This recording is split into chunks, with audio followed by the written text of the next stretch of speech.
आज के वीडियो में हम दो नए टूल्स के बारे में सीखेंगे। पहले हम सीखेंगे ब्लर टूल क्या होता है, जिसका शॉर्टकट आर है। फिर शिफ्ट के साथ आर दबाइएगा तो शार्पन टूल सेलेक्ट होगा। तो उसके बाद अगेन शिफ्ट के साथ आर दबाइएगा तो स्मज टूल होगा। आज इन तीनों टूल्स को हम बारी बारी से समझेंगे कि इन तीनों टूल्स का क्या काम होता है। सबसे पहले हम ब्लर टूल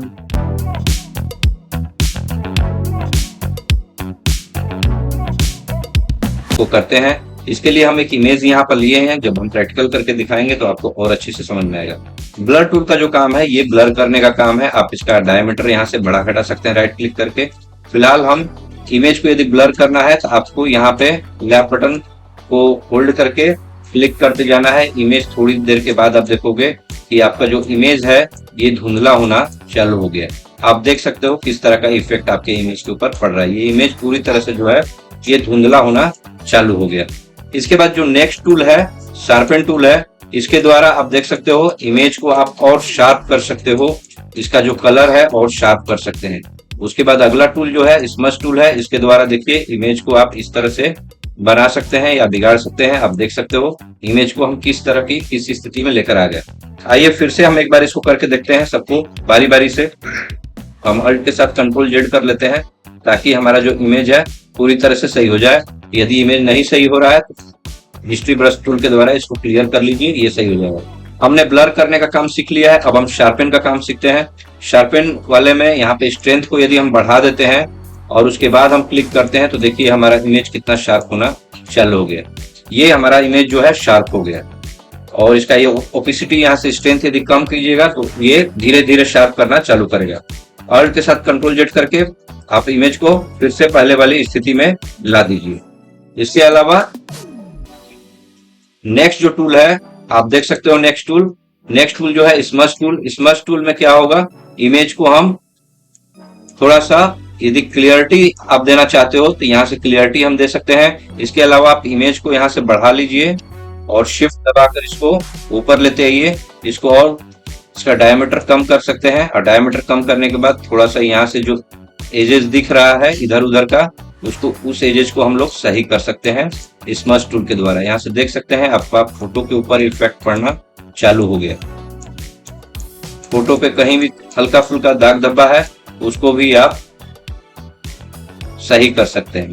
ये देखिए आपके इमेज पे कुछ अलग टाइप का ही इफेक्ट पड़ना चालू हो गया। फोटोशॉप में जितना भी आपका बढ़िया से हाथ बैठ जाएगा सिलेक्शन में, उतना अच्छा और उतना क्लियरिटी आप फोटो में ला सकते हो। यहाँ से यदि इसका आप स्ट्रेंथ जो है बढ़ा लेते हैं तो देखिए कुछ इस तरह का इम्पैक्ट जो है पड़ना चालू हो जाएगा। देखिए अब इस फोटो को जब हम छोटा करेंगे तब आप देखोगे कि आपके फोटो पे क्या इफेक्ट पड़ा।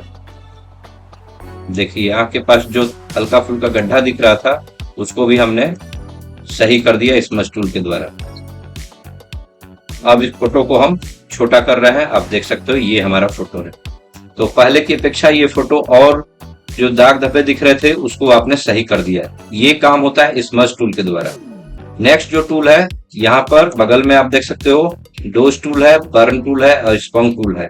इन तीनों टूल्स के बारे में हम बारी बारी से समझेंगे। तो आइए हम हिस्ट्री ब्रश टूल के द्वारा सब हिस्ट्री हम क्लियर कर लेते हैं। हमारा इमेज जैसा था वैसा हम इमेज बना लेते हैं। सबसे पहले हम डोज टूल और बर्न टूल ये देख सकते हैं, इसका शॉर्टकट ओ है और शिफ्ट के साथ ओ दबाइएगा तो बारी बारी से सभी टूल्स को आप सेलेक्ट कर लीजिएगा। डोज टूल पे हम क्लिक करके देखते हैं ये क्या इम्पैक्ट डालता है। देखिए आपके इमेज में के पार्ट को ये लाइट, यदि इमेज पर लाइट की कमी है तो उस पर लाइट लाने के लिए ये टूल आप यूज कर सकते हो।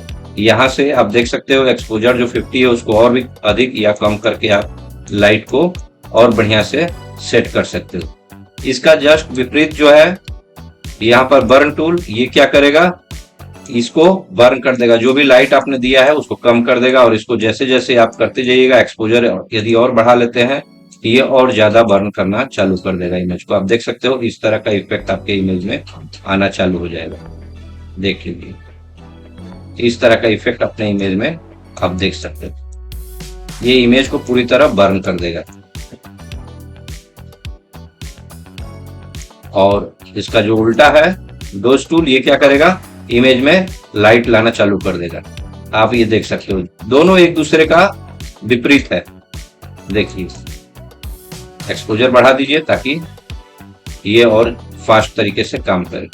देखिए इस तरह से हम इमेज के ऊपर इफेक्ट डालना है, इन दोनों टूल्स का हम इस्तेमाल कर सकते हैं। उसके बाद नेक्स्ट टूल जो है उसका नाम है स्पॉन्ग टूल। इसका काम देख लीजिए क्या है।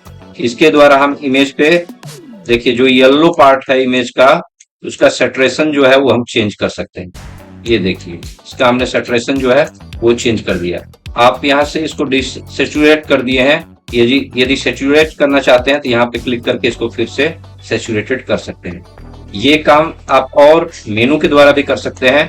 मेनू के द्वारा करने के लिए आपको यहाँ जाना होगा और एडजस्टमेंट में ह्यू एंड सैचुरेशन इस ऑप्शन के द्वारा, या इसका शॉर्टकट जो है कंट्रोल यू के द्वारा आप इसको ला सकते हैं।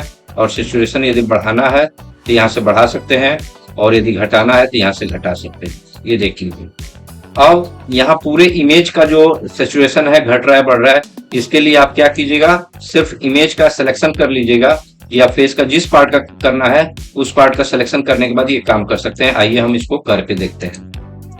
पहले हम इसको इमेज को पहले वाली स्थिति में लाकर रख देते हैं। अब जैसे मान लीजिए कि हमको इमेज का कोई पार्ट सेलेक्ट करके ये कलर जो इफेक्ट है ये डालना है, तो उसके लिए हम यहाँ से सिलेक्शन कर लेते हैं।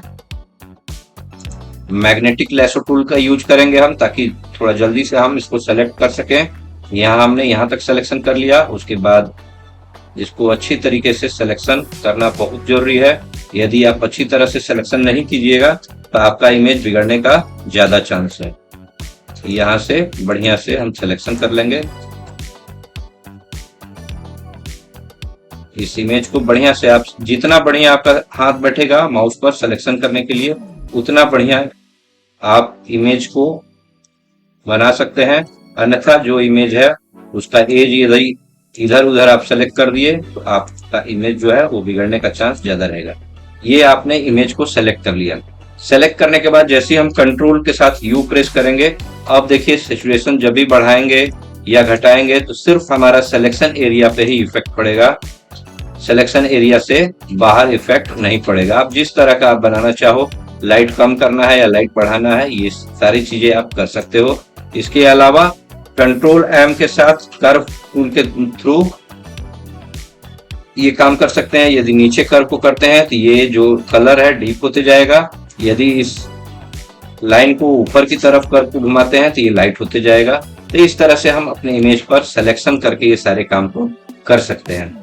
तो आई होप आपको आज के वीडियो में blur tool, sharpen tool, smudge tool और जो दूसरा है dodge tool, burn tool, sponge tool, ये समझ में आ गया होगा। अब जो नेक्स्ट वीडियो है उसमें हम next path selection, direct selection, इसके अलावा टेक्स्ट टूल के द्वारा, टेक्स्ट टूल में भी कई टूल्स होते हैं, horizontal type tool, vertical type tool, horizontal type mask tool है, वर्टिकल टाइप मास्क टूल, इन सारी चीजों को हम समझने की कोशिश करेंगे। फिलहाल आज की वीडियो में बस इतना ही। मिलते हैं फिर इसी तरह के नए वीडियो और नई जानकारी के साथ। तब तक के लिए धन्यवाद।